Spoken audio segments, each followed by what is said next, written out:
आसमान में उड़ने वाला अब तक का सबसे बड़ा जीव क्वेटज़ालकोट्ल के बारे में आप में से कुछ लोग जानते होंगे जिन्होंने मेरी ये वाली वीडियो देखी होगी। अगर नहीं देखी तो मैं आपको शॉर्ट में बता दूं, ये जीव 68 मिलियन ईयर्स पहले एग्जिस्ट करते थे, जो कि जिराफ जितने लंबे हो सकते थे और इनके विंग्स यानी कि पंख 36 फीट तक बढ़ सकते थे। लेकिन क्वेटज़ालकोट्ल के बारे में हमें एक चीज याद रखनी चाहिए कि ये कोई बर्ड नहीं बल्कि एक रेप्टाइल था। रेप्टाइल और बर्ड में काफी डिफरेंस होता है। रेप्टाइल्स रेप्टेलिया क्लास से बिलोंग करते हैं, वहीं बर्ड्स एव्स क्लास से। रेप्टाइल्स के बॉडी पर स्केल्स प्रेजेंट होते हैं, वहीं बर्ड्स की बॉडी फेदर से ढकी हुई होती है। आज के टाइम पर वैंडरिंग एल्बाट्रॉस आसमान में उड़ने वाली सबसे बड़ी चिड़िया है। साइंटिस्ट के माने तो आज के मॉडर्न बर्ड 6 करोड़ साल पहले डायनासोर के खत्म होने के बाद डेवलप होना स्टार्ट हो गए थे। तो क्या इस 6 करोड़ साल के इतने लंबे टाइम पीरियड में ये वैंडरिंग एल्बाट्रॉस दुनिया का सबसे बड़ा उड़ने वाला बर्ड है? वेल, इसका आंसर है नो, क्योंकि 1979 में सेंट्रल और नॉर्थ वेस्टर्न अर्जेंटीना में दो जाने माने पैलियोंटोलॉजिस्ट को एक ऐसे बर्ड के फॉसिल्स मिले जिसे देखकर सबके होश उड़ गए। अर्जेंटाविस मैग्निफिकेंस नाम के बर्ड के मिले इन फॉसिल्स को स्टडी करने के बाद ये पता चला कि इसके पंख 23 फीट तक बढ़ सकते हैं, यानी कि इसके सामने वैंडरिंग एल्बाट्रॉस के पंखों की लंबाई लगभग आधी है। इनकी बॉडी लेंथ 4.1 फीट और इनका वजन 70 से 78 केजी तक हो सकता था।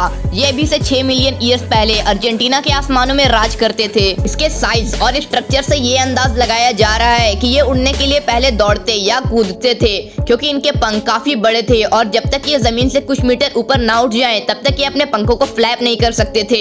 आज के एंडीन कॉन्डोर की तरह ही ये भी उड़ने के लिए पहाड़ों के ढलान का यूज करते थे। ऐसा माना जा रहा है कि इनका इलाका 5 स्क्वायर किलोमीटर में फैला होता था, जहां ये आसमान में उड़कर अपने शिकार की तलाश करते थे। आज के ईगल की तरह ही इनके पास भी एक लंबी बीक होती थी और ये मरे हुए जानवरों को ना खाकर बल्कि अपने लिए खुद शिकार करते थे।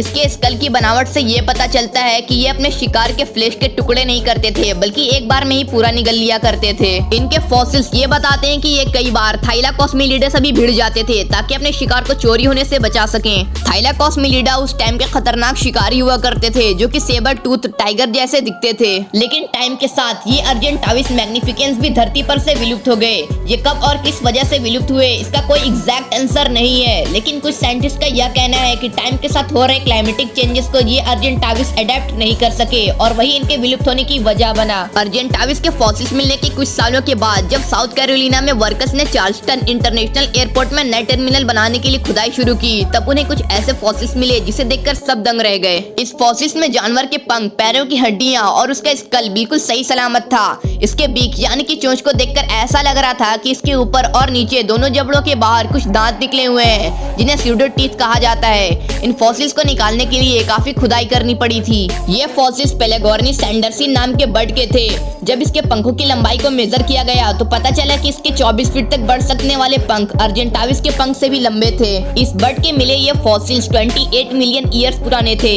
रिसर्च के बाद ये पता चला कि ये बर्ड 40 केजी तक भारी हो सकते थे। एल्बाट्रॉस की तरह ही ये पेलेगोर्निस भी सी बर्ड थे, यानी कि ये ज्यादातर समुद्र के ऊपर अपने शिकार की तलाश में उड़ते रहते थे। पेलेगोर्निस के फॉसिल्स की स्टडी मेनली ग्रीनविच के पैलियोंटोलॉजिस्ट डॉक्टर डैनियल सेप्का ने की थी। उन्होंने ये बताया कि जिस टाइम पेलेगोर्निस हमारे धरती पर रहा करते थे, उस टाइम ग्लोबल टेम्परेचर आज के टाइम से गर्म था, सी लेवल और ऊंचा था और ये अब तक की सबसे बड़ी चिड़िया हर कॉन्टिनेंट पर पाई जाती थी, यहाँ तक कि अंटार्कटिका में भी। उन्होंने इस बर्ड के बारे में और बताया कि ये इनक्रेडिबल ग्लाइडर थे, मतलब ये बिना अपने पंखों को फ्लैप किए काफी दूर तक समुद्र के ऊपर उड़ते रहते थे। डॉक्टर सेप्का का यह कहना है कि फ्यूचर में होने वाली इस बर्ड के फॉसिल्स के ऊपर रिसर्च से हमें इसके बारे में और ज्यादा इंफॉर्मेशन मिलेगी। अभी हम पूरी तरह से नहीं कह सकते कि पेलेगोर्निस टेक ऑफ और लैंड कैसे करते थे। आज के टाइम पर कोई भी ऐसी चिड़िया हमारी पृथ्वी पर मौजूद नहीं है जिसके फीचर पेलेगोर्निस से मिलते हों। ऐसा माना जाता है कि 2.5 करोड़ साल पहले ये जीव हमारे पृथ्वी पर से विलुप्त हो गए और इनके विलुप्त होने के पीछे की वजह कोई नहीं जानता। ऐसे तो अर्जेंटाविस और पेलेगोर्निस कभी आमने सामने आए ही नहीं, क्योंकि पेलेगोर्निस काफी पहले ही विलुप्त हो चुके थे। लेकिन मान लो अगर इनका कभी आमना सामना होता तो उस लड़ाई में जीत किसकी होती, हमें कमेंट करके जरूर बताना। वीडियो पसंद आई हो तो लाइक कर देना और चैनल को सब्सक्राइब करके बगल वाले बेल को ऑल पर जरूर कर लेना, ताकि नई वीडियोस की नोटिफिकेशन आप तक पहुंच सके। और अब आप मुझे इंस्टाग्राम पर भी फॉलो कर सकते हो, लिंक डिस्क्रिप्शन में दी हुई है।